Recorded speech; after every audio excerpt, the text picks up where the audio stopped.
Hi! Welcome back to Wander in Faith. I'm Emily, and this is episode 5. It's crazy to think that we've been doing this for over a month now. So today, we're talking about yet another amazing woman of the Bible. It will be Ruth. And I have so much to say. But first, let's start in prayer, and we'll go from there. Father, we just thank you for the time you've given us to get together and speak about these wonderful women that you have created in your truths for us to follow. Allow me to be a vessel of your truth and speak only that of what you want from me. Allow the ears to be opened and hearts to be softened and minds to be opened. Let us all journey down this road to learn about Ruth together. We ask this through your name, Yahweh Elohim, in the name of your Son, Yeshua Messiah. Amen. So, we're continuing on this little series of women of the Bible. Last week was Esther, and I had a great time talking about her. And unfortunately, I had been waiting for a book that just came in today, but guess what? We get to use it for Ruth. So it's okay. So, backstory. Ruth is the daughter-in-law of a woman named Naomi. Naomi is a follower of Yahweh. Ruth is a pagan. Okay? Key element here. The famine comes and Naomi's husband dies. Ruth's husband dies. Naomi tells her, go back to your homeland, go back to mom and dad. Ruth is like, pause please. No thank you. I'm staying with you. And in Ruth chapter 1, Ruth states, so chapter 1, verse 16 through 17, but Ruth says, do not urge me to leave you or to return from following you. For where you go, I will go, and where you lodge, I will lodge. Your people shall be my people, and your God, my God. Where you die, I will die, and therefore I will be buried. May the Lord do so to me, and more also, if anything, but death parts me from you. Talk about complete obedience to your family members.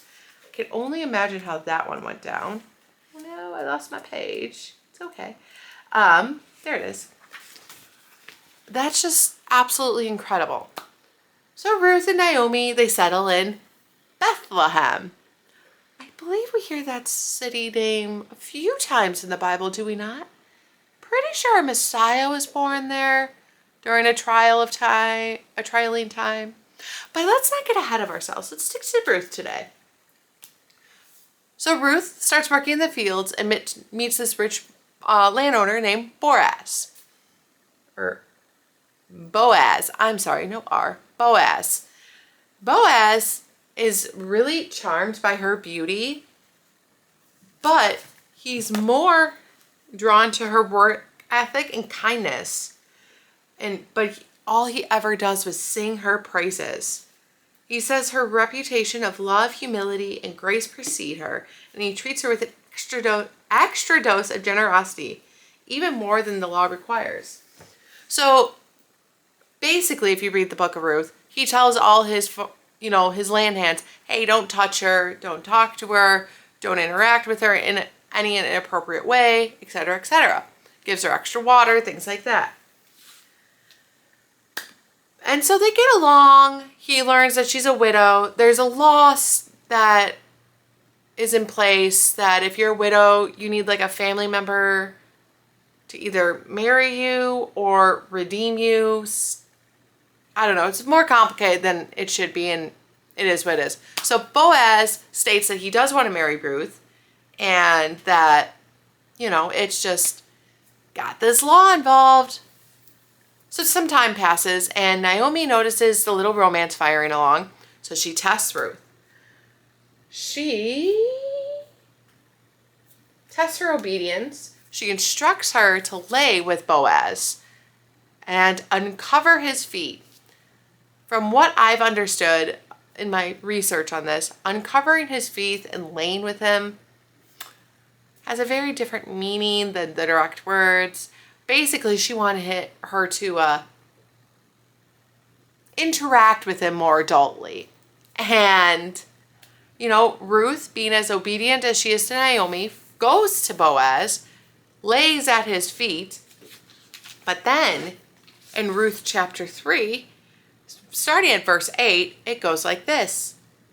At midnight, the man was startled and turned over, and behold, a woman lay at his feet. He said, "Who are you?" She answered, "I am Ruth, your servant. Spread your wings over your servant, for you are a redeemer." And he said, May you be blessed by the Lord, my daughter. You have made this last kindness greater than the first, in that you have not gone after young men, whether rich nor poor. So, pause on this. Ruth never continued to pursue any man after the death of her husband. She just pursued to care for Naomi, whether that be working with Boaz in the fields or being a caretaker for Naomi, like I just stated. All right, back to this. And now, my daughter, do not fear. I will do for you all that you ask. For all my fellow townsmen know that you are a worthy woman. And it is true that I am a redeemer. Yet there is a redeemer nearer than I. Remain tonight, and in the morning, if he will redeem you, good, let him do it. But if he is not willing to redeem you, then as the Lord lives, I will redeem you. Lie down until the morning.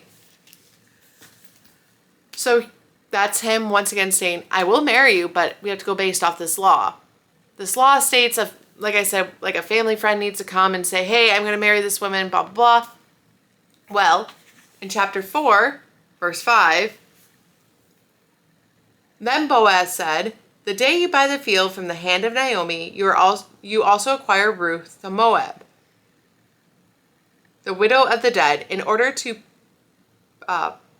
perpetuate the name of the dead in his inheritance. The Redeemer said, I cannot redeem it for myself, lest I impair my own inheritance. Take my right of redemption yourself, for I cannot redeem it. So therefore now, Ruth is a free woman. I can understand how that feels. That's a different story for a different day. So from there, they get married. They have a son. And then chapter 4, verse 13, as Naomi's holding her kind of grandson. I don't know how you would call that, but whatever. Then the woman said to Naomi, Blessed be the Lord, who has not left you this day without a redeemer, and may his name be renowned in Israel. He shall be to you a restorer of life and a nourisher of your own age.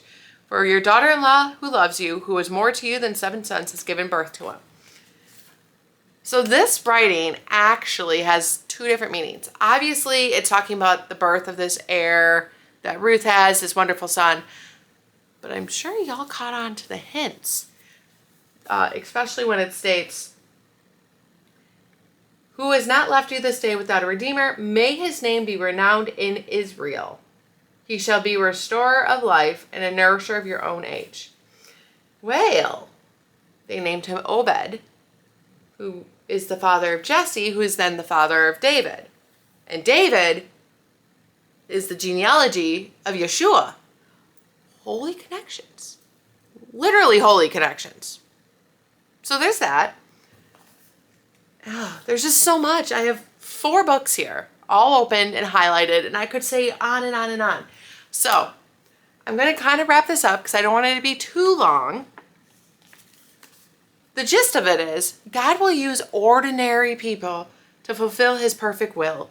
I mean, Ruth went from being a pagan foreigner to becoming a follower of Yahweh because of Naomi. And then meeting Boaz, who's also a follower. Like, it's a trickle effect. And so look at it this way. We may have been outcast from a foreign land like Ruth, but now we have become his chosen bride and loved beyond measure by our Redeemer. How incredible is that? Oh, it's just crazy how we could be the simplest of people and yet have such great paths before us and we don't even realize. All we got to do is stick to the truths of Yahweh. As hard as it may be, or as simple as it may be, we just stick to the truths and we live our lives, and He's got it from here. So I'm just going to point out the references I used. One, handy dandy ESV Bible. Number two, this book. So this is supposed to be what you read like 1 page a day to learn chapters of the Bible. I've been using it as a reference guide, and it's really helpful. So Bible recap, highly recommend. Oh, this is the book I was waiting on when I was doing this whole thing. This is what inspired me. So Daughters of Grace. It's the Woman of Bible and the God of Grace. It's by Daily Grace Company. It is a multiple week devotion. I think it's 6 weeks? Yeah, a 6-week study on every single woman mentioned in the Bible. And I cannot wait to dive into that in chronological order. So my plan for this might get a little mixed up, but I got Ruth and Esther all the way, so checkbox. Yeah, but those are my references for today.